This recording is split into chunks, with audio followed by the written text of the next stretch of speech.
Pues ya estamos con la presencia de Jorge Triaca, que es diputado nacional por el PRO, para analizar la situación de la economía y las propuestas de su partido político para atravesar las serias dificultades que venimos atravesando. ¿Qué tal, Jorge? ¿Cómo andás? ¿Cómo estás, Ale? ¿Cómo andan? Gracias por venir. Por favor, un gusto.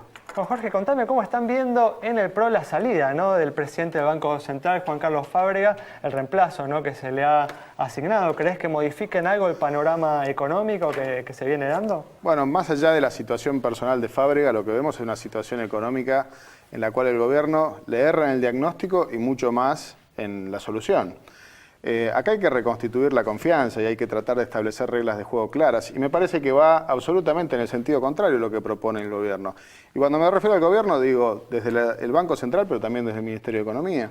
Y esa situación la está percibiendo la gente y por eso no solamente han logrado un récord de cosas, el ministro Kicillof ha logrado un récord de cosas. Es el ministro que tiene a cargo un default, es el ministro que tiene a cargo una devaluación, es el ministro que tiene una recesión. Hay pocos casos en los que un ministro ha logrado tantas cosas malas, ¿no? Y me parece que ese es uno de los ejemplos que vemos, por lo menos en el último año. ¿Pero crees que la salida de Juan Carlos Fábrega tiene que ver con un intento del ministro de Economía de seguir avanzando ahora también sobre el Banco Central y cambiar las políticas que se venían aplicando? Y yo creo que sí, yo creo que él encontraba restricciones en algunos criterios que establecía Fábregas, que por supuesto que tampoco resolvían la cuestión de fondo, ¿no? Porque tampoco ahora porque se va Fábrega lo tenemos que santiguar o que era el ancla de la racionalidad. Seguro que quizás pensaba las cosas distintas que Kicillof, pero también hay que ser conscientes que durante la gestión de Fábrega se fueron 3.000 millones de dólares de las reservas del Banco Central, que no han logrado resolver la cuestión de la credibilidad, que no han logrado resolver la cuestión de la defensa del valor de la moneda, que se refleja claramente en una inflación que está hoy más cercana al 40% que a lo que plantea el Gobierno Nacional en el presupuesto que nos ha mandado en las últimas semanas para el año que viene, que es alrededor del 14,5 o 15%, ¿no? Sí, ya. Hablando de esa cuestión, ¿dónde ves el cuello de botellas? ¿Más en el lado de los influjos de capitales, digamos, en perspectivas 2015 para adelante? ¿O en, digamos, apuntar directamente a lo que genera la inflación en términos de gasto público, emisión monetaria? Bueno, yo creo que el gobierno tiene un problema que sin duda es monetario, pero que el principal motivo de ese conflicto monetario, es decir, del financiamiento que hace el gobierno a través del Banco Central, a través de la emisión monetaria, para que la gente lo comprenda, está originado en otra cuestión, una decisión política. En la decisión política de financiar la demanda energética con dólares. ¿Por qué? Porque hemos perdido el autoabastecimiento. Es decir, cuando no le dimos la oportunidad a las empresas que estaban invertidas en Argentina de recibir lo mismo que le estamos pagando a Bolivia o de recibir lo mismo que le estamos pagando cuando importamos gas a Qatar, bueno, eso ha generado una situación en la que se nos han ido los dólares de las reservas del Banco Central y en ese sentido, ante el temor de esa situación hemos puesto este cepo. Y ese cepo es el que ha debilitado la economía y nos ha llevado a una situación en la cual enfrentamos no solamente un proceso recesivo, sino una eventual devaluación, porque claramente vemos que hay una distancia enorme, una brecha cambiaria tan grande que cualquier operador en la economía sabe que esta situación no es sostenible, que es un equilibrio inestable. Entonces, ante ese escenario, todos sabemos que hay situaciones que impactan en la producción, pero también en el sector financiero. ¿Crees de todas formas que cualquier gobierno que venga después de este, o incluso este mismo gobierno tal vez en los próximos meses, van a tener que sincerar el tema de las tarifas? No, yo creo que lo que tiene que hacer un gobierno razonable es tener un plan. Y me parece que el plan del gobierno que viene tiene que ser un plan que resuelva primero de todo el problema central que tiene hoy la economía argentina, que es la inflación. Y para resolver el problema de la inflación tenemos que ser coherentes, tenemos que ser consistentes con lo que proponemos.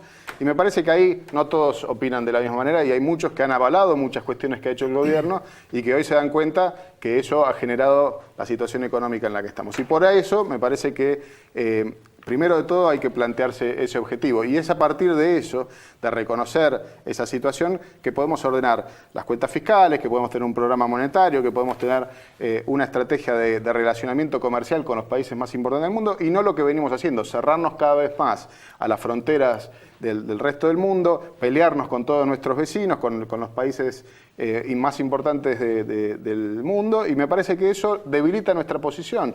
No aprovechamos las oportunidades que el mundo nos da. Y en ese sentido, un poco también lo que veíamos, especialmente en esta última parte, donde se acrecentó esa noción de antagonismos y enemigos, especialmente en la parte local. ¿Cómo es la postura desde el partido, desde el PRO, con respecto, por ejemplo, al sector financiero que ahora aparece tan denostado y parece ser tan contrario a la causa nacional? Al sector financiero hay que darle los incentivos adecuados para que acompañe los procesos productivos y de desarrollo de un país. Y por supuesto que hay que tener los controles suficientes como para que no generen situaciones de debilidad económica, como ha pasado en algunas situaciones donde crisis en los sectores financieros han debilitado después los procesos económicos. Pero esa es la función que tiene que tener. Por supuesto que hay que darle la libertad a la economía y a los sectores económicos para que desarrollen y aumenten la riqueza y a través del Estado se distribuya de una manera más justa. Pero me parece que acá hemos puesto el carro delante de los caballos y me parece que esa es la consecuencia que estamos viendo evidentemente, ¿no? Hoy producir en la Argentina es cada vez más difícil, hoy exportar es cada vez más difícil, hoy importar para producir más es más difícil y me parece que eso ha generado esos cuellos de botellas que vos hacías mención anteriormente. Jorge, ¿por qué crees, que la presidenta Cristina Fernández de Kirchner radicalizó en los últimos días tanto su discurso al punto, ¿no?, que está hablando de un complot para derrocarla, ¿no? Mirá, yo veo cuando radicalizan el discurso y cuando la gente sabe que en esa radicalización no se encuentran las verdades, veo lo que pasó en Venezuela cuando le hablaban del pajarito, o cuando hablaban de la inoculación del cáncer y demás. Me parece que buscan soluciones a enfrentamientos donde no pueden atender los problemas. Y me parece que lo único que hace eso es dilatar la solución de los conflictos que tienen hoy los argentinos. Yo creo que Cristina Fernández de Kirchner está tratando de llegar con su gobierno al fin de su mandato y conservar un capital político que le sirva en lo ideológico, en lo testimonial, en lo, si querés, en alguna percepción colectiva de una referencia política y económica que resolvió algunos problemas en Argentina. Y quizás haya resuelto algunos de los problemas en Argentina, pero sin duda que ha generado otro montón. Y me parece que hoy estamos ante la fase donde hay más problemas que los que ha resuelto. O sea, ¿crees que con este discurso, con estas acusaciones, intenta ocultar, tapar esos problemas económicos que existen y que le están empezando a generar costos a la población? Definitivamente. Fíjense cuántas veces los ministros pueden hablar de inflación o cuántas veces pueden reconocerla, digamos. O sea, cuando el ministro de Economía va al Congreso o hace una exposición, no puede hablar sobre la inflación real que tiene hoy la economía y lo tiene que hacer en reuniones privadas, como nos enteramos a través de las crónicas de los diarios, que muchas veces reconoce ante dirigentes sindicales o ante dirigentes políticos que la inflación no es la que dicta el INDEC, que está a su cargo, ¿no? Y me parece que eso es la muestra cabal de la situación en la que estamos hoy metidos, ¿no? Una cortita de mi parte. Sí. Ante una situación concreta que es todo el problema con los holdouts, ¿cómo ves vos de cara a lo que viene en el 2016 para adelante la solución? ¿Lo ves como un problema a solucionar inmediato o es algo que se puede seguir pateando en el tiempo? El gobierno nos ha puesto en una situación en la cual estamos ante una mala salida o ante una salida muchísimo peor. Y yo creo que la mala salida es darle una solución definitiva al problema de los holdouts. Lo ha dicho el ministro de la Corte Suprema, Ricardo Lorenzetti, el presidente de la Corte Suprema. Los fallos están para ser cumplidos acá o en cualquier lugar del mundo. Y me parece que esa es la certeza que uno le da, no solo a los inversores, sino a todos aquellos que se quieren regir bajo la norma de la ley. Acá se trata de plantear una pelea con los fondos buitres, pero hemos sido nosotros, los argentinos, y en particular este gobierno, que 2 veces aceptó la jurisprudencia y la jurisdicción americana, la que ha tomado esa decisión de que Griesa sea el juez. Entonces, ahora rasgarnos las vestiduras y ser malos perdedores me parece que es una ingenuidad y que lo único que hace es no resolver el problema de los argentinos.